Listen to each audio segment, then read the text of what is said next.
All right, welcome back, everybody, to the Dirt Road. That's Mike over there to my right, And that's Rick.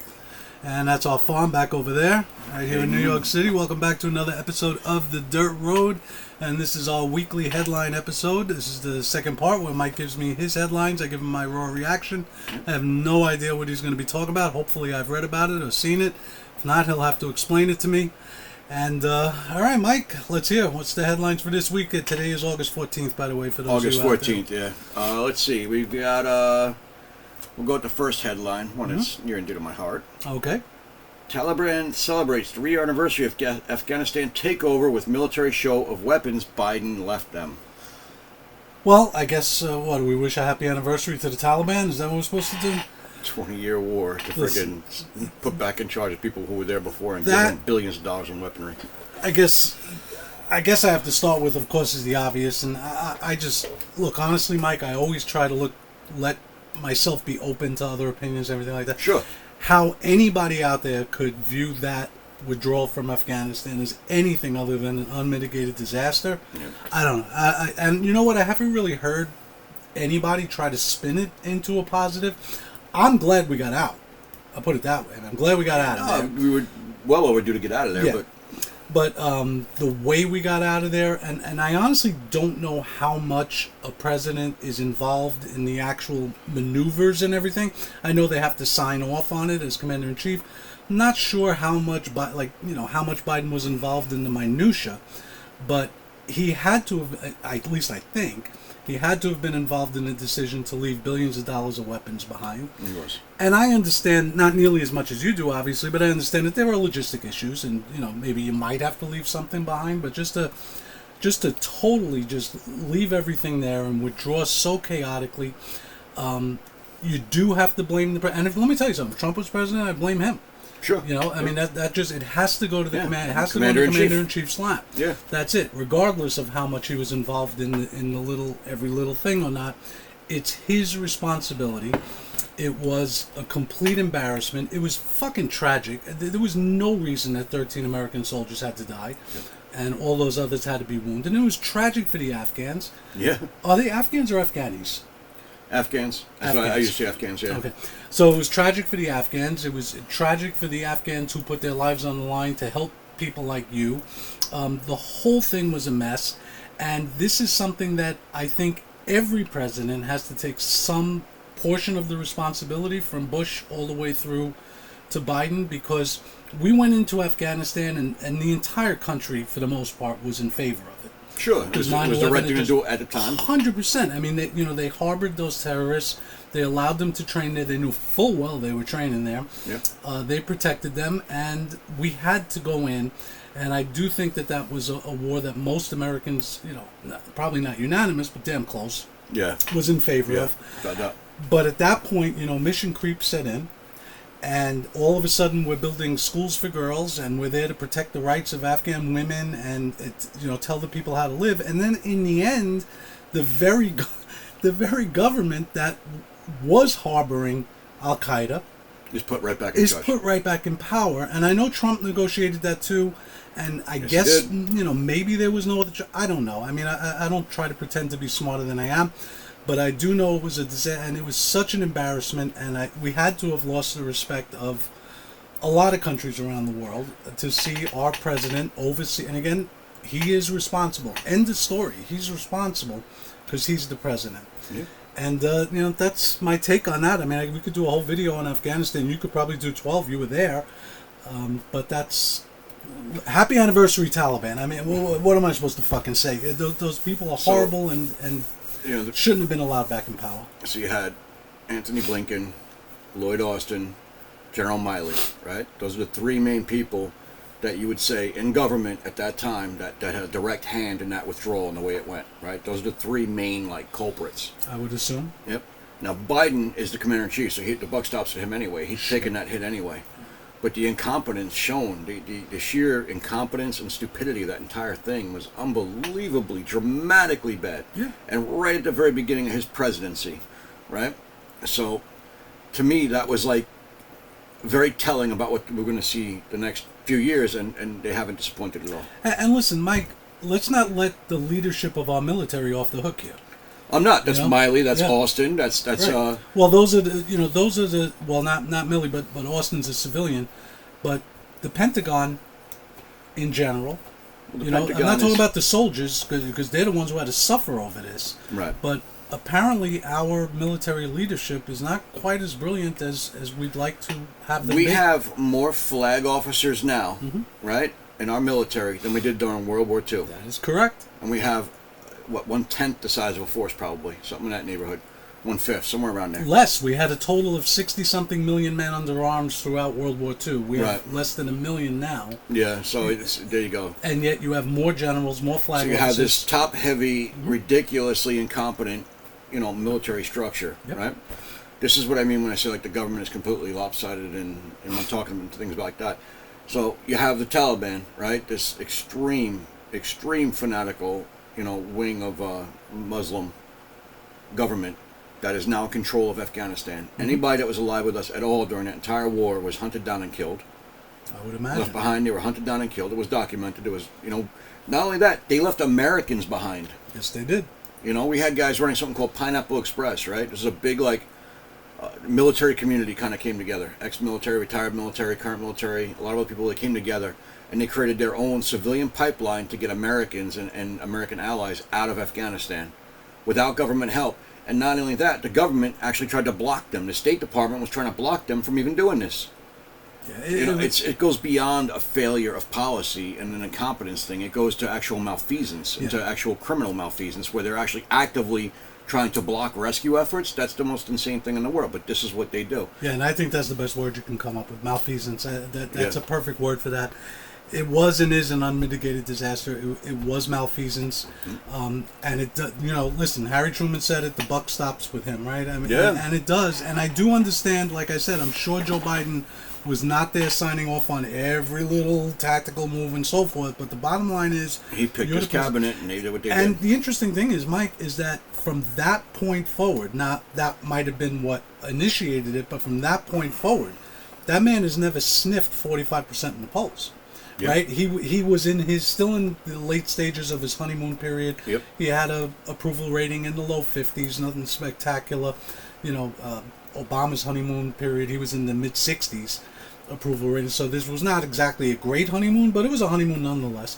But from that date so this is the third anniversary of the withdrawal. Yep. It's also the third anniversary of Biden being underwater in the popularity And he's polls. never come above. He's never recovered, never did anything worthy of recovering from that. No. And that was the first of a string of disastrous things. But Yep. but that one cost our bravest men lives. 13 of Men's them. lives. And it's A disgusting. lot more ruined, a lot more wounded, a lot more dead over their allies that we Yeah. have over there dead. But America has a very short memory span, Mike, and I just, I We don't know that Trump will be able to use that. And I hate the idea of using deaths of people as a political Well, I think tool, it's but more it is showing the incompetence of the current yes, administration. that's what I was going to absolutely. say. So it's a tough kind of You got to walk a fine line with it. You do. because You you gotta don't walk a want to fine line look. with it. Yeah, you don't want to look like you're using other people's suffering for your advantage as a politician, but it is something that should be brought up. And Kamala, listen, she was the vice president at that time, and again, I'm sure she doesn't have any say in it, but she is in that administration. That administration failed on that, and they need to be held accountable. They never really were, but in a way they were. The public is not stupid. And that was the last time Joe Biden as president even sniffed the mid-40s for an approval rating. So that's my reaction to headline number one there, Michael. I got one follow-up question for this. Same topic? Same topic. The withdrawal, as bad as it was on the world stage, how ridiculous we looked on the world stage. Right. How much influence do you think it had on these foreign nations that were so-called enemies or whatever, on all the saber rattling and the Russia invading Ukraine and everything else? How much do you think that this empowered them to do that? I think zero. Honestly, I disagree with people who think that. I don't think Vladimir Putin thought, maybe I shouldn't invade Ukraine, but Biden fucked up Afghanistan and looks weak, so I will. I don't know. I don't think that. I think it's part of a broader picture, but Not like an underlying cause, though. no, I don't think so. I really don't. I don't see any evidence of that. does make Biden look weak, but America's not weak. You know, we have the most powerful military in the world, Right. even with the bad leadership that I think we have right now, both the civilian and military leadership. Yeah. I don't think that was The in any determining way. factor, Yeah, I don't even think it was. Okay. I don't see any kind of cause and effect there. If that withdrawal had gone smoothly and perfectly, I don't think there's any way to know that would have changed Putin's mind in invading Ukraine right. or Iran's mind in doing the things they're doing with Israel. I just don't buy that. People, pundits say that on TV all the time. They might be right. I mean, there's no way to know. I don't personally buy it. I don't put much stock in it, honestly. I think it made us look very weak on the world stage. I think it definitely empowered China probably more than anybody else in some sense because, A, they got a hold of tremendous amounts of our top secret technology very quickly. Oh, yeah. But I didn't think that's what you were asking. And then B, no, I was asking overall on the world stage, but I think the Ukraine thing was more what I kind of specifically went towards.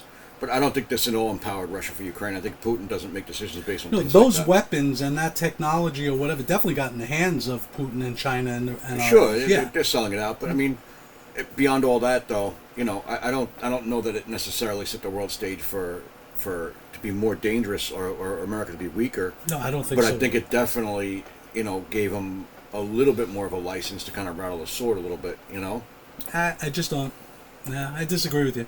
Yeah. I think it's irrelevant. I just don't think that at the high. And again, I have no way of knowing. I could be 100% wrong, but I just don't think that they're sitting somewhere in Beijing or Moscow or Tehran making decisions based on the fact that we fucked up our withdrawal from Afghanistan or quote unquote looked weak.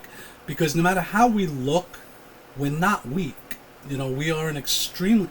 Listen, Mike, if we needed to, we could wipe out the whole fucking earth. Right, yeah, absolutely. If we really had to, and we have the nuclear weapons to do and everything. So sure. I have enough to do it 10 times I over. just don't buy it. Like I think it's a great talking point for a cable show.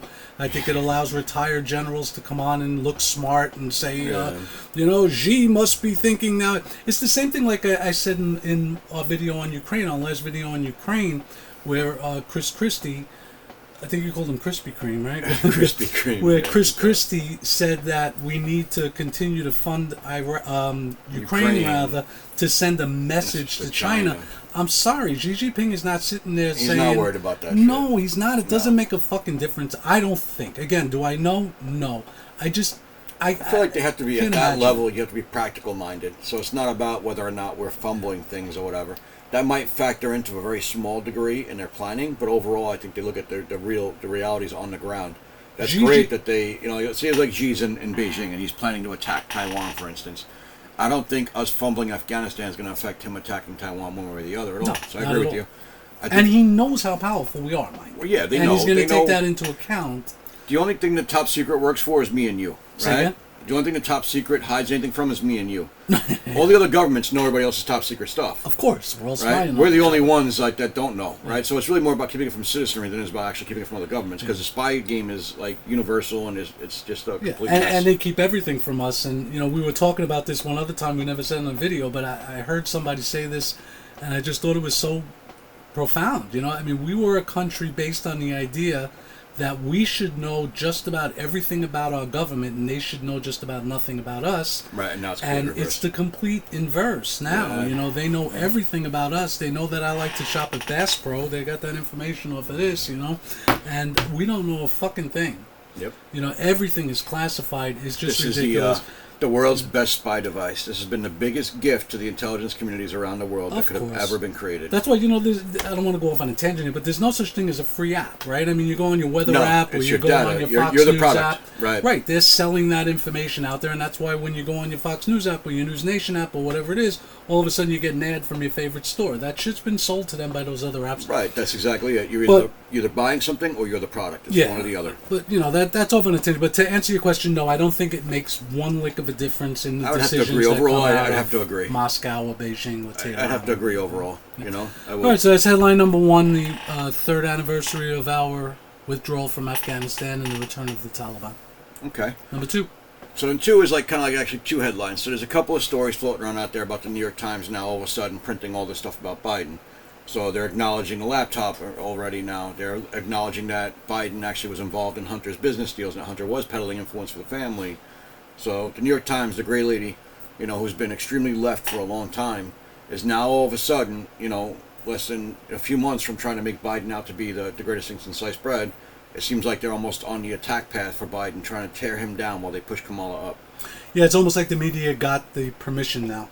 Right. To go after Biden. It took the muzzle off. I will say I read the New York Times all the time. There was one part that you said that I haven't seen yet. I haven't yet seen any article where they're claiming a connection between Joe Biden and these things, but they are definitely now admitting that Hunter Biden was selling influence, and they just did a story, I think today or yesterday, about Burisma and one of his kids. So that's what I read. Yeah, it's out there now, and eventually the truth does get out. I'm not a New York Times hater, like a lot of my fellow conservatives are. I don't hate on them. I think the Times. Well, I didn't say you did, but a lot of people do. I think the Times has fallen into the same problem that all the old newspapers have fallen into. They have to compete with the instantaneous world of Twitter and the instantaneous world of social media.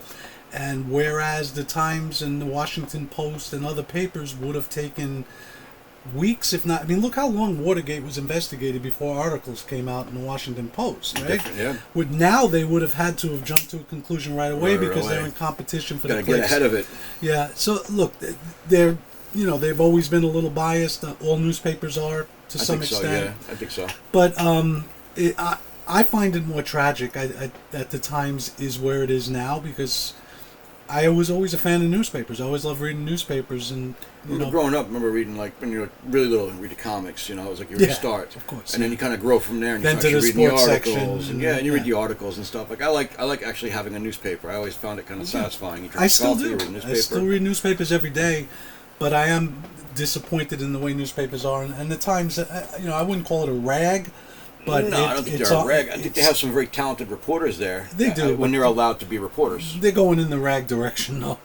When they're allowed to be reporters, right? When all you're hiring, like, you hear about, like, these newsrooms, from, like, different podcasters, people who work in journalism or different newsrooms. And they talk about how, like, these newsrooms are so regimented now, where you have to be, like, this echo chamber, and you can only be this certain one way. Yeah. And I think that's doing a disservice to it. I think that's the difference between, like, journalism and media, right? We talk about media. It's not the news anymore. When we were younger, it was the news, because it was actually not partisan. It was just, here it is. And with the 24-hour news cycle, it became media. Yeah, and now the newspapers have to compete with that.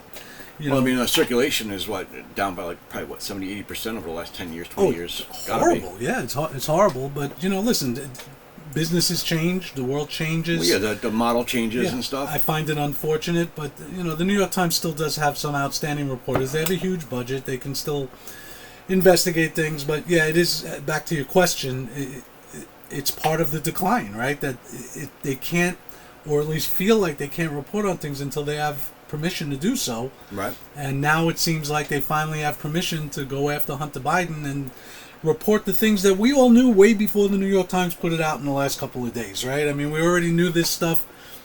I don't think we need to sit around waiting for the Times to confirm things for us anymore. No. But, apparently they got the word that they're allowed to print now about Hunter Biden. But I just want to say that the political left in America, will call us fascists for saying this, saying that, whatever. About Fangulta. Who cares? But you have examples like this where the Times all of a sudden is now allowed to attack the emperor, who used to be, That's much more of a fascist thing than anything that the right has ever said at this point. So I'm just throwing it out there for those who don't get it yet. Listen, the free press in America is probably one of the most, 2 or 3 most important things we have, right? Because the whole idea of a free press is that they can feel comfortable in holding our leaders to account.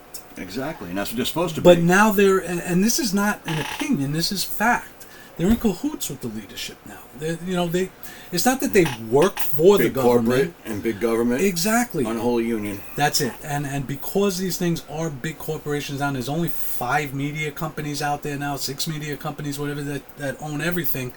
It's a shame. It really is a shame, because it's dangerous. It's very, the Democrats love this expression. I'll say it. This is a danger to our democracy. Well, it is. But this is a real danger to our democracy. It is. That's the real danger. Project 2025. This is a real danger to our democracy. Well, it is, because look at it. You look at, our freedoms are being stripped away every day, right? Yeah, The Patriot I believe Act, so. a number of other bills that have passed, and then now you see this. When the government can't get what they want, they fund it out. They funnel the money out to some NGOs, some non-government organization, and have them do the dirty work for them. So you have this unholy alliance between NGOs, corporations, and the government now. And they're aligned against me and you, against everyday people. And what strikes me is that people on the left don't see that, but they're losing just as many rights as we are. They're in the same boat we're in. And they're acting like they're on the right side of things, but they're really not. Well, because right now they're the cool kid. They get to hang out with the cool kid, but at some point they're going to regret that because they're not going to be favored anymore. Look, there are still some great reporters out there. Oh yeah. And I don't care left, right. I mean, there's still Matt Taibbi's and Glenn Greenwald's and even Barry Weiss and I mean, there are Cy Hirsch. I mean, there are. I don't want to go through a whole list, but there are people who do good investigative reporting. The problem is that with this independent journalism, they don't have the funds to really do the type of intensive investigative reporting that the Times does, or that CNN does. That's the problem. So you do get good reporting still from some people, but without the budget, Matt Taibbi can't do much. Neither can Cy Hirsch or whatever. You have to have the budget. And the network newsrooms always had the budget. The big newspapers like the Times as well had the budgets. And they were able to do that. And even the local newspapers, of which there are very few anymore, they were almost all out of business. Yeah. In big cities like New York, we have our papers, but in other areas, not so much. Those were the ones, they didn't have huge budgets, but they had enough of a budget to keep an eye on their state capitals. And to have reporters constantly located in the state capitol buildings and the governor mansions and really report to the people on what's happening. That's gone now. And that is a real threat to our democracy. Yeah, because now they get to hide even more of what they do. Yeah. Not, they don't already, but now they hide even more. Right. Because they can't be held to account if the information doesn't get out there. And they shut down when people try, right? They use lawfare against everybody. Yeah. So, I think that's... well put, thank you. All right, so that was headline number 2. Comment down below what you thought of my reactions to those. Okay, so the next headline, this one, definitely a hot button topic nowadays, but the American Society of Plastic Surgeons won't recommend gender surgeries for minors. The American what? Say that again? American Society of Plastic Surgeons won't recommend gender surgeries for minors. Well, I guess that's good, but who's that organization? So they're like, you have like the American Society of Pediatrics or whatever, like these big like medical organizations, and they kind of put out the standards for their particular field of medicine. Mm-hmm. So this is the one that basically is the umbrella one for like plastic surgeons around the country. They're like the umbrella one, so their recommendations carry weight because a lot of the doctors, a lot of these surgeons, plastic surgeons, follow their guidelines, follow their rules, follow their their advice, and so it's a pretty big deal. So now the fact that they're coming out against transing minors, is to me, that's huge, especially in the current environment where it's trans everything. But I think it's a pretty strong indicator of where the world is actually going now, that people have kind of woken up to the insanity that was transing these kids. So maybe there's a sea change, you mean? I think so. Well, I hope you're right. And again, I've said it before, I don't give a shit what an adult does in their life. I agree. Leave me out of it, but do whatever you want to do. Freedom is freedom. Live your life. When it comes to kids, though, it's completely different. I mean, look, I don't want to rehash the arguments everybody already knows because everybody's already said, right? You don't let minors get tattoos. You don't let them drink. You don't let them drive. If a 19-year-old has sex with a 14-year-old, it's considered rape because we say that 14-year-old doesn't have the capacity yet to really, truly consent. Yep. But yet, for some reason, they have the consent to change their gender and have surgery to do that, and everybody's heard that argument before. I'm not saying anything new. I'm not brilliant, but I don't understand how there's a counter argument to that. But apparently there is. But hopefully there is a change going on. I think people have had enough of this already, and it's just also been such bullying because people feel afraid to speak. Now, I'm not, because again, I told you in another video, I'm the opposite of the people who have fuck you money. I'm fuck you broke. So there's nothing you could take from me. So cancel me. I don't really give a shit. we hit that milestone with the campaign. We spent a significant amount of money walking away from the careers, both me and Lauren, and then all the spending and everything. So I don't care. So I say what I want to say. I don't try to offend people. If I accidentally offend somebody, I'll always apologize if I really said something, wrong. I don't know if it's... But this nonsense that, the people who are offended aren't even of that group. Like, I can't stand when you have these groups of people who pretend to be offended on behalf of other people. Oh, yeah, those are the best, right? Yeah, because of what you say. Listen, I'm not saying anything offensive. I'm allowed to my opinion. Again, I don't put anyone down for how they want to live their life. Live your fucking life. I couldn't care less. I agree. I don't want to offend you. I'm not trying to offend you. But I have every right... Look, I just think it comes down to I have every right to try to shape society as I want it to be, as others have the right to try to shape society as they want it to be, right? I mean, that's America. And I'm not going to back down and say, well, it's none of my business. It is my business. I live here. My kids live here. This is the world I belong to. Well, you should protect the children, too. And it's a moral obligation. And I have every right to try to create a society that I'm comfortable with, and I'm not comfortable in a society that allows children to go through those, what they call gender-affirming care. Their children. Puberty blockers, and, their children. Mastectomies for 10, 12, 13, 14-year-olds or whatever the It's case might horrible be. because, look, Mike. Haven't even developed yet. How many things did you do as a child that you regret now? Oh, forget it. It's countless. It's just countless. And the kids who are going through this stuff now, they're gonna, a good portion of them may regret it when they get older, and you can't turn back that clock. Bella has been, depending on the week, she's either Spider-Man or she identifies as a mermaid. Bella's his daughter, by the way. The last couple of days, she's been a Ghostbuster.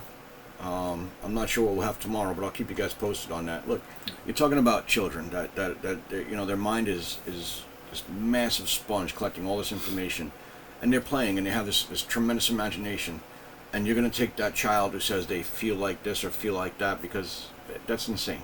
90% of this stuff, when you see it with young children, is a parent pushing that on the child. It's a virtue signal. It's using your children a virtue signal. It really should fall into Munchausen by proxy. Yeah, it really should. That's a great way to put it. Great way to put it. It really, really should, because it's really just a sickness. It's really a diseased, sick thing to do. It's immoral. It's wrong. Well, I mean, I think that even goes back to the stuff we were talking about with parenting. But just in general, that's a good sign. I do think that there is a reaction to this now. I think things are starting to change a little bit. I think it's a turning point. I think things are starting to kind of shift back to some sense of moral. And so I'm not talking about transing people, but if you're a grown adult and you want to live your life as a woman, by all means, God bless you, live your life as a woman. I don't care. It has nothing to do with me. And I personally... Neither do I. It's your business. Freedom is freedom. Live your life, Live your life, But the kids thing is, that's a red line. And just don't push it down. Don't force me to say things that I don't want to say. Oh, the preferred pronoun crap? crap? And things like that. I hate that crap. Get out of here. That's where, again, we cross a line that you're not supposed to cross. But, we talked about this in another video. I have no respect for people who are fraidy cats. I just don't. I don't have any respect for people who are afraid to say what they mean. You know how many times, Mike, I'm sure you too, and people out there, you have conversations with people and you say it, and they go, oh, I always felt the same way, but I never wanted to say anything.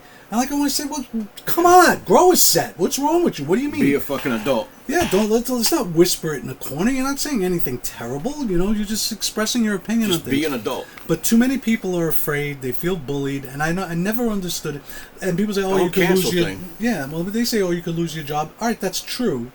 But if everybody spoke their mind, statistically, half the people on that job would feel the same way you. What are they going to fire half their staff? Well, first of all, you shouldn't be talking about this shit at work, but you know what I mean. Work should be about work. Yeah, work should be about work. But you know what? I think it's also wrong that something you put on social media can then come back and get you fired at work, whether you're left or right. If you put something on social media, unless it directly goes towards that company or that job. If it could cost your boss money or your company money or if it's hurting your customers company, or something, I do understand that. But I just think it's gotten to a point now where with the whole cancel. I never understood the canceling thing anyway. I thought it was ridiculous to begin with. We're going to cancel you. I've canceled people in combat, okay? It's a very different thing than what all you retards think it is, okay? Canceling somebody has nothing to do with that. The whole social media canceling thing. When I think canceling somebody, it's, it's us going out and stomping a mud hole in them. You know what I mean? Like putting them in the ground for good. That's how I see canceling. But they talk about canceling, and it's such a it's such a telling thing. It's such a just a perfect way to describe what we have now in our culture. This ridiculous thought that we somehow have this magical ability to erase somebody. Yeah, well, yes. I mean, obviously it's terrible, and you know, it goes both ways. I don't want to stop anybody from living their life, but you can't stop me from living mine, and I have every right to be who I want to be. Just Exactly. like I do believe everybody has the right to be whatever they want to be. I don't care if you're trans, you're whatever, you're this, you're that, you're the other thing, religious, not religious. That's you. I don't want to stop you from being you, but they certainly want to stop us from being us, and I don't stand for that shit. I'm going to be me. Perfectly said. Agree with you completely. Well, I said it during the campaign, right? So, here's the easiest way that I can describe this, and this is what I used during the campaign. That's what I've always used. Your rights end where they infringe upon the rights of another. It's that simple. It's the way it should be. It's just that simple. The Constitution, the Bill of Rights, all these things written, all these laws we have, all this history of judicial decisions and everything else. At the very bare bones, deepest essence of it, your rights end where they infringe upon the rights of another. Okay? It's just that simple. Let people live their lives. Let them live their lives the way they want to live their lives. It's their business. Let them have their business. You win it in your business. Amen. What's next?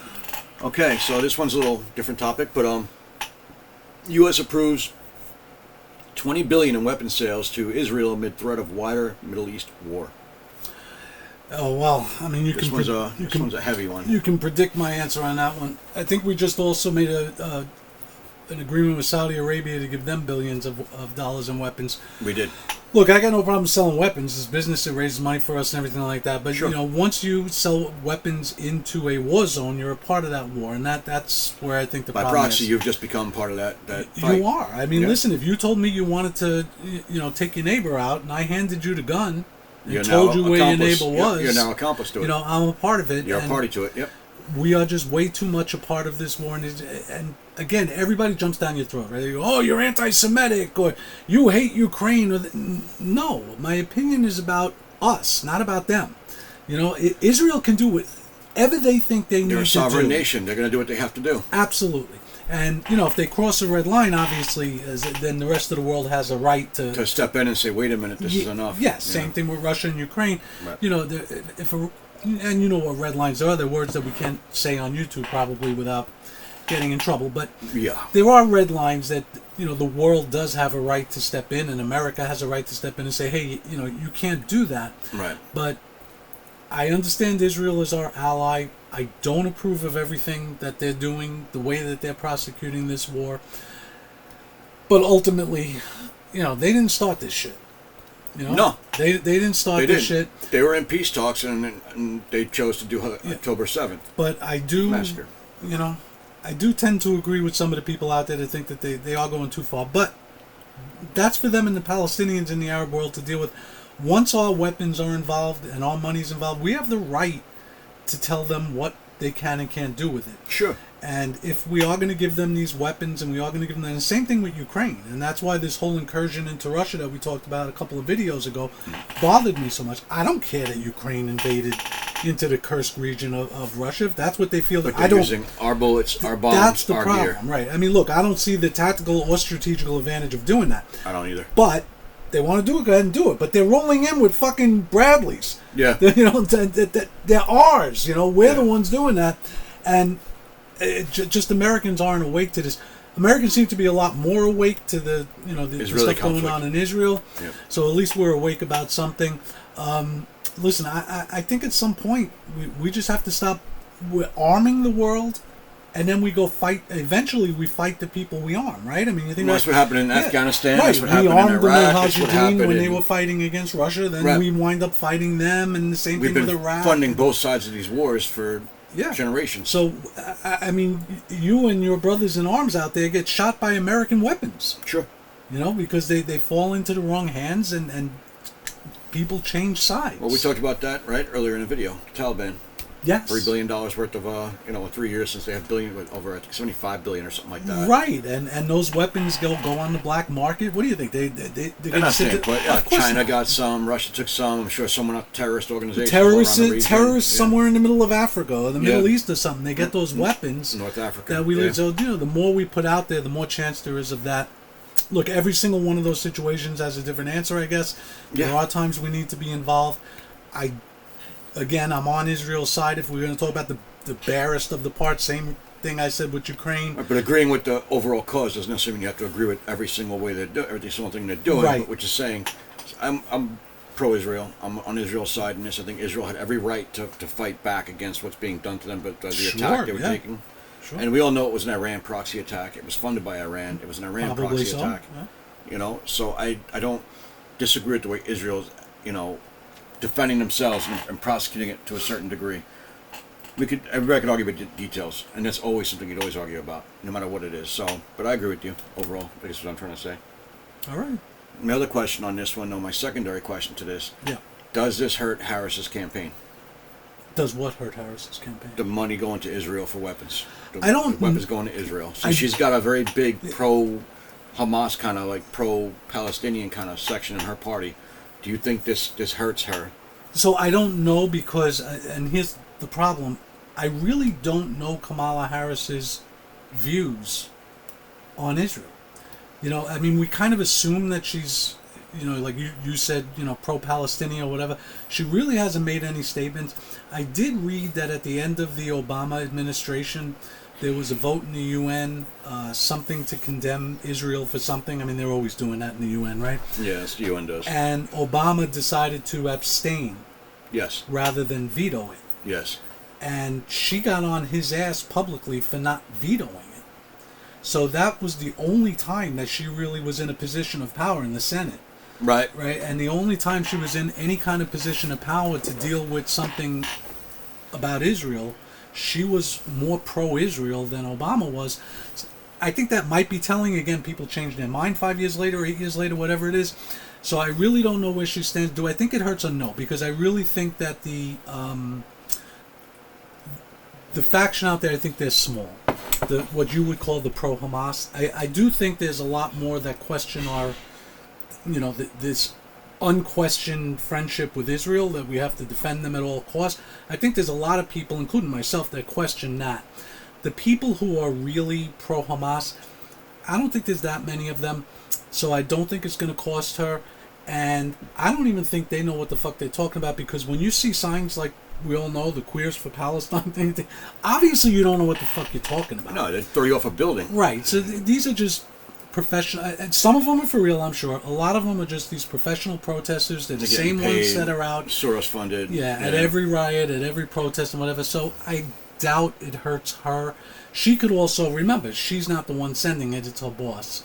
So she could, if she's smart politically, it off to him. Yeah, she could kind of extricate herself from that.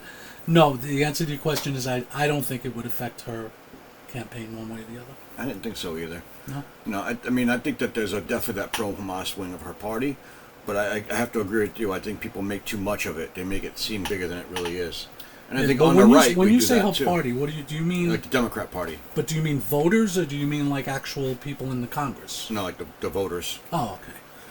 I think... Because in Congress, I don't think there's very many people that are anti-Israel, because there's too much pro-Israel money going on. Right, you got the squad, Rashida Tlaib, and you got Ilhan Omar. Like a couple of, there's maybe the squad, the super progressives, right? They're the ones that are kind of far left in an anti-Semitic category, but... Yeah. Listen, I just this bromance with Israel. I remember back in what was it? Remember Carly Fiorina? Yes. Was she running in the 2016? I think so. Yes. All right. So whenever it was issue, I remember there was one of those raise your hand type questions in the primaries, debates, and all of that. It was about Israel, and then they went to each one of them, and I remember her saying, if I get elected, my first phone call as president is going to be to Bibi Netanyahu. Yes. I remember saying, why? Why is that your first phone call, and why do you feel the need to say that on TV in front of millions of people? That's the part that bothers me. It's like just this so reflexive, we love Israel. Yeah, Israel's fine, but listen, one thing I love about this guy, America first. It doesn't mean you don't care about other countries. You can care about other countries. But you have to handle business here first. The first call you're going to make as president of the United States is to Bibi Netanyahu, not your grandmother, to say, Grandma, you're proud of me? I mean, Bibi Netanyahu, and just the fact that they feel that they need to say this, that they need to profess their undying support of Israel, That's what's scary to me. Same thing with Ukraine. They feel the need to profess their love of Ukraine, or they feel the need to profess a hatred of China or this and that. No other country. The horse and cart thing, right? We should not hitch our wagon to any other country's horse. No, they should not be guiding us. Right. Listen, I have no problem with other countries rising, handling their business. You know, India's rising now economically, right? They're getting stronger and stronger. Good They're for getting them. stronger militarily. Exactly. Good for India. Yeah. I'm worried about America. I'm worried about here. Yes, me too. You know, and that's what America first means. It just means, listen, let's fix our stuff before we can't be, you know, if my house is falling down around me, but I'm fixing my neighbor's house, what am I really doing? Yeah. It's backwards. I understand. And to all the dummies out there who say, "Oh, you're an isolationist," that is not isolationism. Not even remotely. That's not isolationism. Isolationism is basically you cut yourself off from the world. I'm not saying that we shouldn't have relations with other countries. I'm not saying that you don't defend other countries. Sometimes you might have to. Absolutely. I'm just saying that we should not be in a position where any other country is guiding our policy. And that comes back to that whole APOC. We talked about that pack, you know, where they kind of like, you have to be, if you're in Congress, you're in the Senate, whatever, you kind of have to be on board with them or they're going to rally against you. Right. It bothered me that a United States Congresswoman, who I happened, like I said, find repulsive, Cori Bush, yeah, was, lost her primary primarily because of the millions of dollars that this APOC pushed into agency put into it, because she was lobbying on thrown out behalf of Israel. But it was one issue, Yeah, because one issue for Israel, yeah. Right. And I didn't agree with her position on it. And like I said, I find it repulsive, but I also find it repulsive that because of your stance on a foreign war, it's not even like people are saying, we're bad guys, or that our side of a war is wrong. This is another country's war. If somebody wants to be sympathetic to Russia in the war with Ukraine or sympathetic to Ukraine, why should we care? If they want to be sympathetic to Israel, if they want to be sympathetic to the Palestinians, don't be sympathetic to terrorists. But if you want to be sympathetic to the Palestinian cause, she has every right to be. Everybody has every right to be. Her constituents could decide whether or not they agree with that, or whether they voted her in for that. Yeah, they voted her in, and I mean, obviously they spent a lot of money to get them to vote her out. But I agree. I think that there's too much money in politics that comes from far afield. Oh, yeah. Right? Far afield, from corporations, from lobbying groups that are being paid by foreign governments. There's a lot of problems in our election system, and that's just one very big one. So absolutely. Well said. Thank you. All right, we got one headline left, my man. One headline left. This one you're actually going to like. Okay. Has to do with this guy. Oh.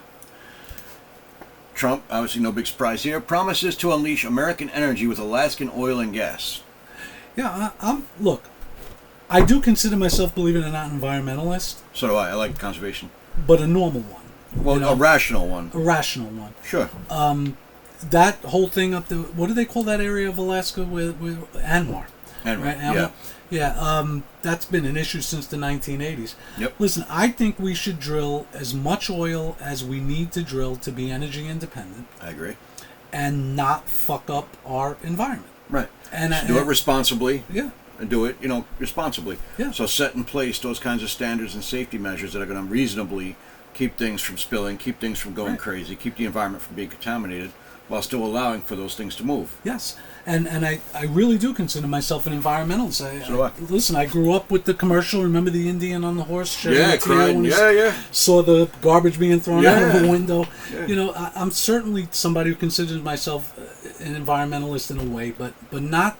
You don't have to destroy our economy or weaken our country to have a clean environment. So this is what the second part of this one that I wanted to bring up. The whole Green New Deal.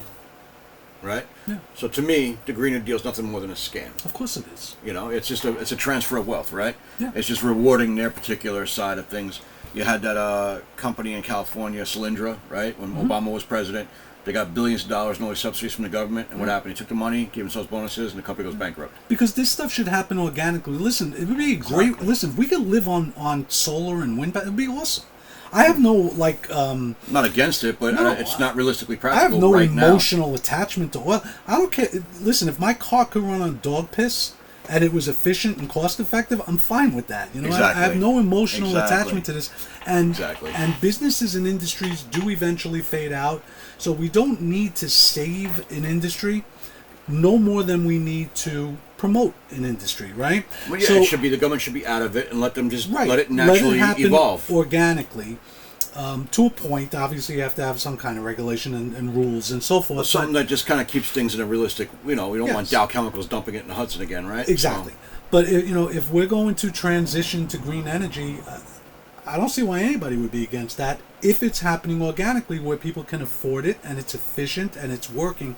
But for the government to throw that kind of subsidies into these companies and then purposely try to harm oil companies like the they shut Biden down administration just about is doing. almost every refinery in our country shut down. They Right. shut down the pipelines. And that's the problem, by the way, is the refineries. We still do drill for oil. We still do but we produce. don't refine it. Exactly. We drill our oil here, we ship it overseas to be refined and at a premium, and then we buy it back at an even higher premium. I could be wrong. Somebody Backwards. could look this up, but I think I'm close to right. I don't think we've built a new refinery in the United States since the 1970s.